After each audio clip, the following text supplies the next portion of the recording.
Hi friends, പുതിയൊരു വീഡിയോയിലേക്ക് സ്വാഗതം. അപ്പം ഇന്ന് രാവിലെ തന്നെ ചപ്പാത്തി ചിക്കൻ കറിയും കൂടി കഴിച്ചിട്ടാണ് കേട്ടോ തുടങ്ങണത്. അപ്പം ഇന്ന് രാവിലത്തെ ചായക്ക് അപ്പം ഇതായിരുന്നു, ചപ്പാത്തിയായിരുന്നു. അതിനുശേഷം പിന്നെ ഞാൻ ചെയ്ത പണികളാണ്. അപ്പോൾ പപ്പടം കാച്ചുന്നുണ്ട്.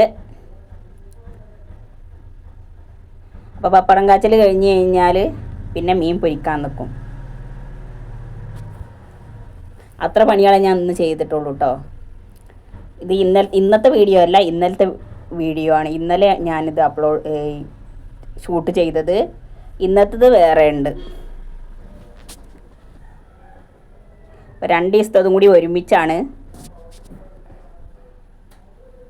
അതിനുശേഷം ഞാൻ മീൻ പൊരിക്കാൻ വേണ്ടിയിട്ട് ഫ്രൈ പാൻ വെച്ച് ചൂടായി വന്നപ്പോൾ അതിലേക്ക് വെളിച്ചെണ്ണ ഒഴിച്ചിട്ടുണ്ട്. എന്നിട്ട് മീൻ വെച്ച് കൊടുത്തിട്ടുണ്ട്. അപ്പോൾ പരൽ മീനാണ് കേട്ടോ അന്ന്. അപ്പോൾ നന്നായിട്ട് ഞാനതൊന്ന് പൊരിച്ച് എടുത്തിട്ടുണ്ട്.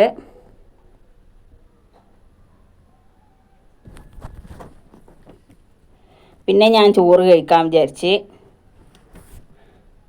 അങ്ങനെ ചോറിന് മൺപയറും മത്തനും കൂടി ഉപ്പേരി ഉണ്ടാക്കിയതുണ്ട്. പിന്നെ മീൻ പൊരിച്ചതുണ്ട്, അച്ചാറുണ്ട്, ചെറുനാരങ്ങൻ്റെ ചമ്മന്തി ഉണ്ട്, പിന്നെ സോയാബീൻ പൊരിച്ചതുണ്ട്, പപ്പടം ഉണ്ട് കേട്ടോ. പിന്നെ ഉണക്കൽമീൻ ഉണ്ട്. ഉണക്കൽമീൻ എനിക്ക് ഭയങ്കര ഇഷ്ടമാണ്.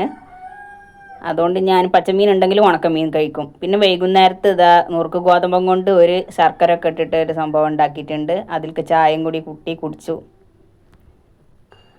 അതിൻ്റെ ശേഷം ഇന്നത്തെ ദിവസം കൈപ്പക്ക ഉപ്പേരി ഉണ്ടാക്കുകയാണ്. അതിന് വേണ്ടിയിട്ട് ഒരു വെളിച്ചെണ്ണ ഒഴിച്ചു കൊടുത്ത് ചട്ടിയിലേക്ക്, പിന്നെ അതിലേക്ക് ഇഞ്ചിയും വെളുത്തുള്ളിയും ചതച്ച് ഇട്ട് കൊടുത്ത് സവാള വെട്ടിയിട്ട് അതും കൂടി ഇട്ട് കൊടുത്തിട്ട് നന്നായിട്ടൊന്ന് ഇളക്കി ചേർക്കുക.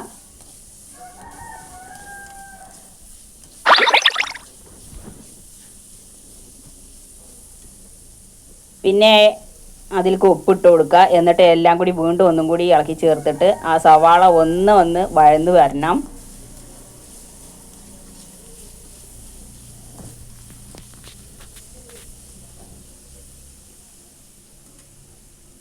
അതിനുശേഷം പച്ചമുളക് ഇട്ട് കൊടുക്കുക.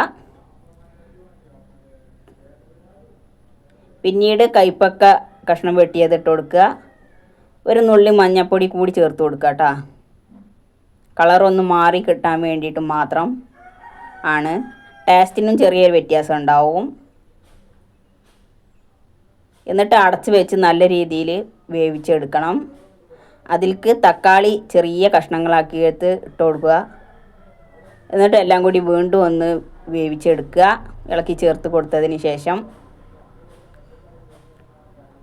അപ്പോൾ അത് അവിടെ കൈപ്പക്ക ഉപ്പേരി നല്ല ടേസ്റ്റായിട്ട് റെഡിയായി കിട്ടിയിട്ടുണ്ട്.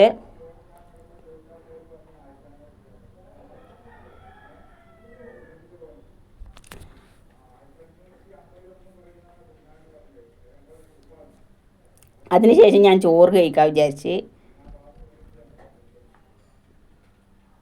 അപ്പോൾ അതിലേക്ക് ചോറ്, ചമ്മന്തി ഇട്ട് കൊടുത്തിട്ടുണ്ട്. പിന്നെ പയറുപ്പേരി, ബത്തൾ പൊരിച്ചത്. അപ്പോൾ ഈ ബത്തൾ പൊരിക്കുന്നതിൻ്റെ വീഡിയോ ഞാൻ ഷോർട്ടിൽ ഇട്ടിട്ടുണ്ട്. എല്ലാവരും അവിടെ പോയി നോക്കുക.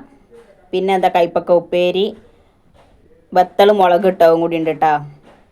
അതെനിക്ക് അത്ര വലിയ ഇഷ്ടമല്ലാത്തതുകൊണ്ട് ഞാൻ ഇന്നലത്തെ കുമ്പളം കറി ഉണ്ടായിരുന്നു തേങ്ങ അരച്ചത്, അതാണ് എടുത്തത്. അപ്പോൾ ഈ വീഡിയോ ഇഷ്ടപ്പെട്ടാൽ ലൈക്ക് ചെയ്യുക, ഷെയർ ചെയ്യുക, സബ്സ്ക്രൈബ് ചെയ്യുക, കമൻറ്റ് ചെയ്യുക. താങ്ക്